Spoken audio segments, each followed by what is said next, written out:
Masih inget gak nih sama tumpeng gizi seimbang? Sekarang kita bahas pilar kedua yuk, yaitu PHBS, perilaku hidup bersih dan sehat. Kenapa sih harus melakukan PHBS? Karena dengan menjalankan hidup bersih dan sehat, dapat mencegah masalah kesehatan, mulai dari sakit perut, diare, demam berdarah, bahkan bisa mencegah stunting juga loh. Apa aja sih perilaku hidup bersih dan sehat? Pertama, mencuci tangan dengan sabun dan air mengalir, terutama sebelum makan, setelah memegang uang dan hewan, serta setelah buang air kecil dan besar. Nah, sekarang gimana cara cuci tangan yang benar? Pertama, basahi tangan dengan air mengalir. Kedua, tuangkan sabun, lalu gosok kedua telapak tangan, lalu punggung tangan, sela-sela jari, ujung jari, dan ibu jari. Lalu pastikan ya seluruh bagian tangan sudah tergosok. Setelah itu baru deh bilas menggunakan air mengalir. Langkah PHBS yang kedua adalah menggunakan toilet untuk buang air besar maupun kecil, dan pastikan untuk menjaga kebersihannya ya. Yang ketiga, usahakan selalu pakai air yang bersih untuk kegiatan sehari-hari, seperti memasak, mandi, hingga untuk kebutuhan air minum. Kenapa? Karena dalam air yang tidak bersih banyak kuman dan juga bakteri penyebab penyakit loh. Keempat, usahakan selalu mencuci bahan makanan yang akan dikonsumsi untuk menghilangkan kotoran yang menempel. Kelima, menjaga kebersihan diri dengan cara mandi, memotong kuku, dan menyikat gigi 2 kali sehari. Keenam, memberantas jentik nyamuk untuk mencegah demam berdarah. Gimana caranya? Yaitu dengan 3M, menguras, mengubur, dan menutup. Menguras dan menyikat tempat penampungan air, seperti bak mandi, WC, vas bunga, dan media penyimpanan yang menampung air, minimal 1 minggu sekali ya. Mengubur barang-barang bekas yang dapat menampung air hujan, dan menutup tempat pembuangan air. Ketujuh, membuang sampah pada tempatnya. Kedelapan, hindari kebiasaan merokok, karena asap rokok dapat mencemari kualitas udara yang kita hirup. Di dalam 1 puntung rokok aja, udah mengandung lebih dari 4.000 bahan kimia yang berbahaya bagi tubuh loh. Bahaya banget kan? Kesembilan, tidak mengonsumsi narkoba, psikotropika, dan zat adiktif lainnya. Kesepuluh, khusus untuk remaja perempuan, wajib memperhatikan kebersihan diri terutama saat menstruasi ya.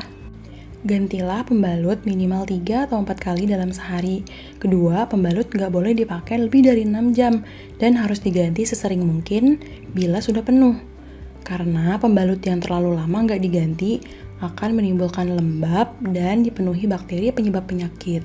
Jadi sering-sering ganti ya supaya kebersihan dan kesehatan area kewanitaan selalu terjaga. Pilar ketiga adalah aktivitas fisik.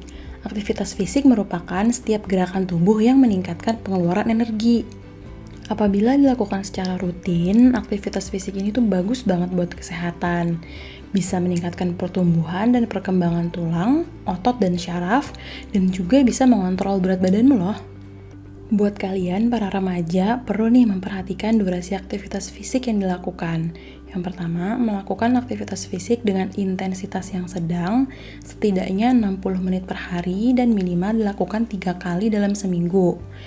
Terus yang kedua, melakukan aktivitas fisik yang melibatkan latihan penguatan tulang dan otot setidaknya 3 kali dalam seminggu. Contoh aktivitas fisik yang bisa kalian lakukan itu bisa berjalan cepat di sekitar rumah, bisa berlari, menari, bermain lompat tali, senam, bersepeda, bermain badminton, dan berbagai aktivitas fisik lainnya. Selanjutnya adalah pilar keempat, yaitu pemantauan berat badan. Agar kita tahu nih gimana sih berat badan kita saat ini, normal, kurus, atau gemuk.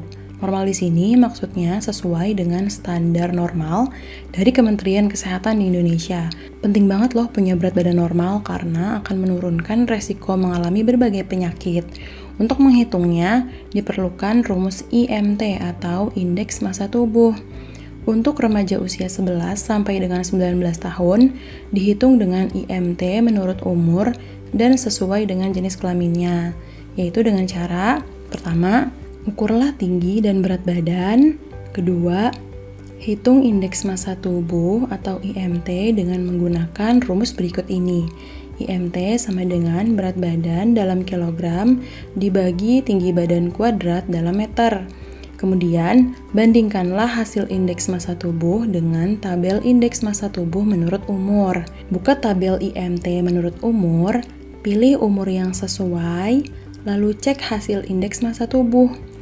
Jika hasil IMT berada di antara minus 2 standar deviasi sampai plus 1 standar deviasi, maka berat badannya tergolong normal. Jika hasil IMT berada kurang dari minus 2 standar deviasi, maka berat badannya kurang atau masuk kategori kurus. Sedangkan jika hasil IMT-nya lebih dari plus 1 standar deviasi, maka bisa disimpulkan bahwa berat badannya berlebih atau gemuk. Agar lebih jelas, yuk kita coba hitung. Misalnya diketahui Zizi, seorang remaja putri berusia tepat 18 tahun, memiliki berat badan 50 kg dengan tinggi badan 158 cm. Apakah berat badan Zizi termasuk normal? Nah, pertama, jangan lupa setelah mengetahui berat badan dan tinggi badannya Zizi, kita hitung terlebih dahulu indeks massa tubuhnya dengan rumus berikut ini. Berat badan dibagi tinggi badan kuadrat. Lalu, hasilnya adalah 20,03 kg per meter kuadrat. Selanjutnya, untuk mengetahui apakah berat badan Zizi normal atau tidak, kita lihat pada tabel IMT-nya menurut umur untuk anak perempuan.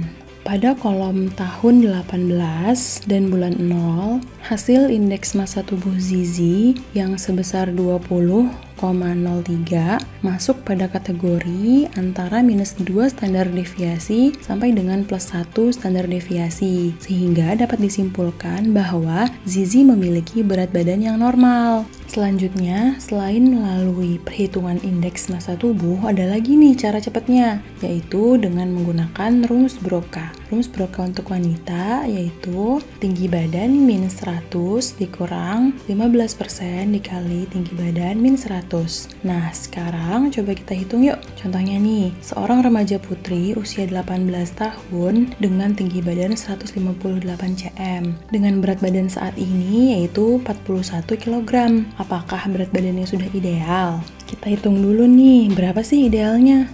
Dengan rumus Broca untuk wanita, dihitung 158 min 100 dikurang 15% dikali 158 min 100 sama dengan 49,3. Artinya, berat badan idealnya adalah 49,3. Karena saat ini berat badannya 41 kg, maka berat badan remaja tersebut harus ditambah 8 kg agar mencapai berat badan ideal.